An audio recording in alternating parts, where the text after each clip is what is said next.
breaking news tonight. A Malaysia Airlines flight with 239 people on board, including 4 Americans, has gone missing.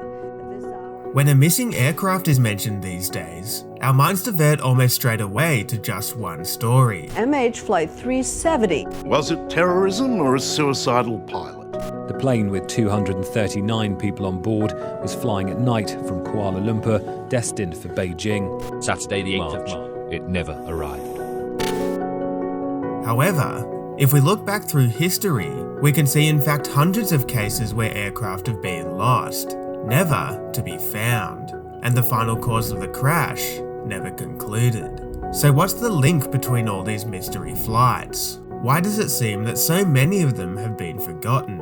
And is it just a matter of time before it happens again?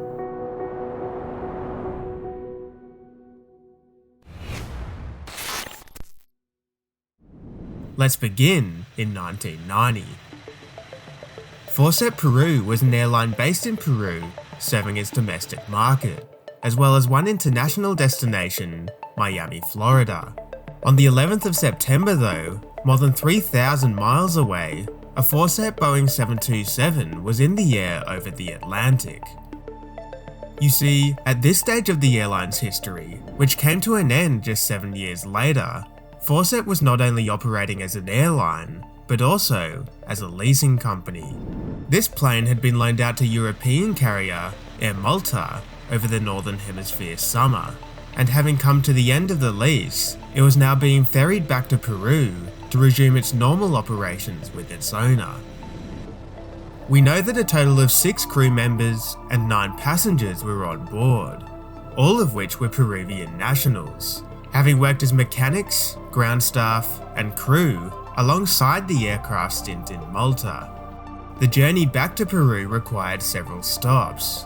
After leaving the Mediterranean, the 727 had already landed in Milan, as well as Keflavik in Iceland. The next stopover was scheduled for Gander in Newfoundland, Canada, before it would head south for Miami and thence Lima in Peru. But as the Boeing 727 climbed out of Keflavik and disappeared over the horizon, this was the last time anyone would ever see the airliner or any of the 15 souls on board. The mystery had begun. We don't know much at all about what occurred on the flight, but for some unknown reason, soon after departure, it began deviating off course. The deviation could have occurred for any number of reasons, including the pilots maneuvering around weather or errors with the navigational equipment. With the aircraft not equipped with GPS and in unfamiliar airspace, it's likely that the pilots began slowly but surely losing situational awareness, and at some point, to some degree, became lost. Given that the aircraft was never recovered, we only have a handful of clues of what happened in its final stages. Over in Gander, as the expected arrival time of the 727 came and went, there was no sign of the Forset aircraft in the distance or its crew on the radio. 30 minutes later, at 3:20 PM, 2 transatlantic flights picked up the last radio calls ever heard from the Forset Peru crew. We are descending through 10,000 feet with a low fuel light on, preparing to ditch. Low enough on fuel that even making it to land was not an option for the flight crew. The Boeing 727 must have gone down somewhere in the freezing cold North Atlantic Ocean. At ditching, where an aircraft attempts a controlled landing on water, would have been extremely difficult to execute safely in this situation, with at least 10 to 15 mile-an-hour winds, likely generating hefty swells, complicating what history has shown to be not an easy task to carry out, even on flat water. The estimated last known position of the airliner was 250 miles from the Newfoundland city of St. John's, but this was only determined by 2 single pieces of data: a hit from a satellite over England and a faint track from an onboard radar of another nearby aircraft. With large discrepancies between the two, search and rescue personnel were given an initial search area of 40,000 square miles. A weak signal from what could have been the aircraft's emergency location transmitter was picked up by a satellite, but each time it passed, it moved up to hundreds of miles from the last location, clearly an error, resulting from a potentially significantly damaged ELT. Deployed to search for the wreckage and any survivors were 6 aircraft and 6 vessels, but despite the effort, no trace of the plane was ever found. And not for the first time or the last time, an aircraft and all 15 people on board went missing. It was just 4 years earlier that a hauntingly similar occurrence came about after an entirely different series of events. It was the 4th of August, 1986. A de Havilland Twin Otter was flying over the Caribbean Sea. Liat Flight 319 was making the short hop from Hewanora International Airport in St. Lucia to Arnos Vale, now called E.T. Joshua Airport in St. Vincent and the Grenadines. August is in the middle of the Caribbean's rainy season, and typical of this time of year were frequent and severe thunderstorms, hazardous to aircraft operations, especially at times when they're close to the ground. The Twin Otter would have been dodging thunderstorms as it hopped from island to island, something the pilots were likely very well versed in. Leeward Islands Air Transport, or LIAT, specialised in high-frequency, inter-island air services for Caribbean vacationers, business people, and locals. In the back was a total of 11 passengers, including 7 St. Vincent residents, 2 Italians, 1 American, and 1 Antiguan. We know that around the time of Liat 319's arrival overhead St. Vincent, a heavy rainstorm was in the area. It caused the pilots to abandon their first approach to the runway. It was on the second attempt that something went wrong.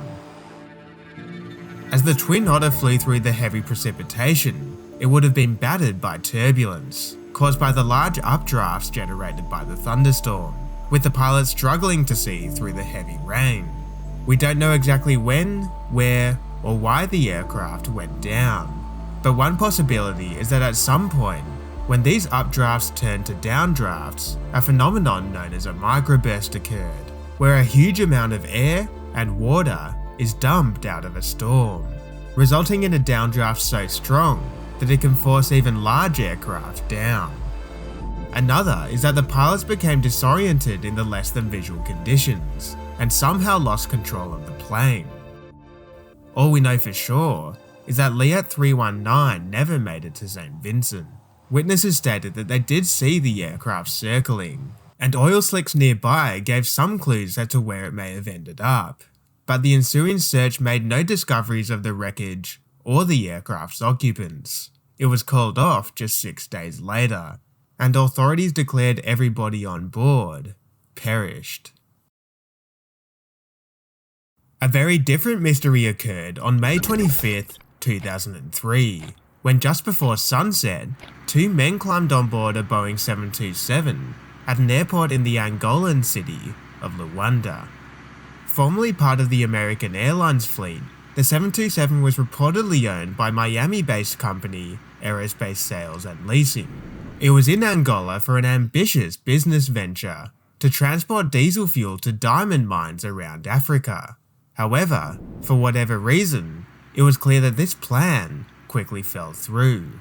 Still painted in its previous owner's colours, and despite being bought in a perfectly serviceable condition, the 727 ended up sitting on the tarmac for 14 months.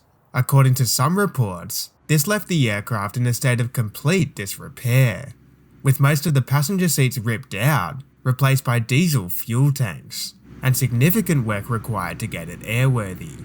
Not to mention the reported $4 million in airport fees it racked up during its period on the ground.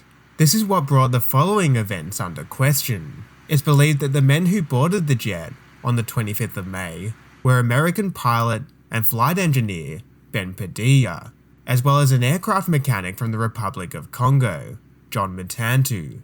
Neither of them was certified to fly a Boeing 727. But nevertheless, soon after several witnesses saw the 2 men climb on board, the aircraft began taxiing. Without a clearance from air traffic control and maneuvering erratically, it began taxiing to the runway. The tower attempted to make radio contact, but nothing was heard. Not even the lights of the airliner were switched on. The 727 lined up, applied power, and rotated into the sky, disappearing over the horizon, heading to the southwest over the Atlantic Ocean, never to be seen again. There are of course multiple theories on why the jet disappeared, from insurance fraud to a planned terrorist attack. US security organizations took the threat extremely seriously. Just 2 years post 9/11, worried that the aircraft could be turned into a flying bomb.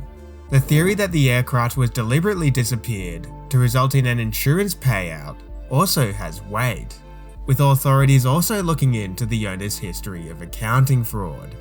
For whatever reason though, the Angolan Boeing 727 was never found. Despite multiple reported sightings over the years, US authorities have dismissed them all. We know that prior to the incident, it had on board a total of 14,000 US gallons of fuel, giving it a potential range of at least 1,300 nautical miles, such a large area that making a reasonable search effort would be impossible. And this gives us a clue into all three of the missing aircraft we've examined, as well as why so many aircraft have gone missing over the years. The modern day world feels smaller than it's ever been. Almost anyone, anywhere in the world, can be contacted within seconds, and planes can connect almost any two destinations in a single flight. However, the story of the Angolan 727 is an important reminder of just how vast the oceans really are.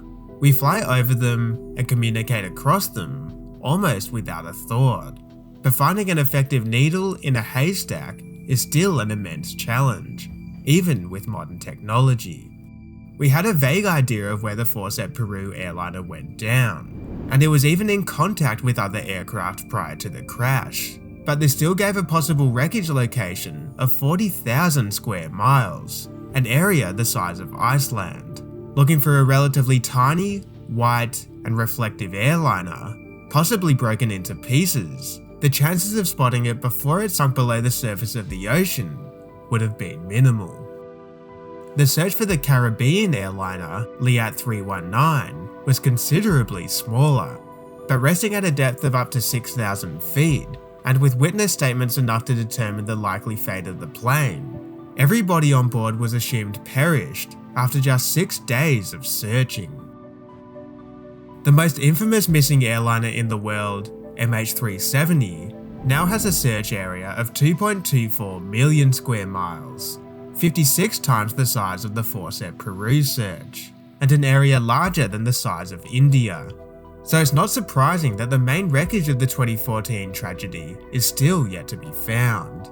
And even other crashes in the last few years, where we've had a fairly good idea of their position in their final moments, have still taken sometimes up to weeks to discover. When Adam Air 574 crashed in the Java Sea in 2007, the black boxes weren't found until 2 weeks after the crash. Resting nearly 1.4 kilometers apart at a depth of 6,500 feet, it took another 6 months to acquire the funds to recover them, before the mystery of why the flight went down could be put to rest. Despite aviation being the safest it's ever been, the world we fly over is still enormous, so it's not out of the question that a downed airliner can go missing. Finding downed aircraft though is more important than just knowing where they ended up, because the lessons learned from the black boxes, as well as the closure it provides to families, are worth more than any amount of time or money that could be spent.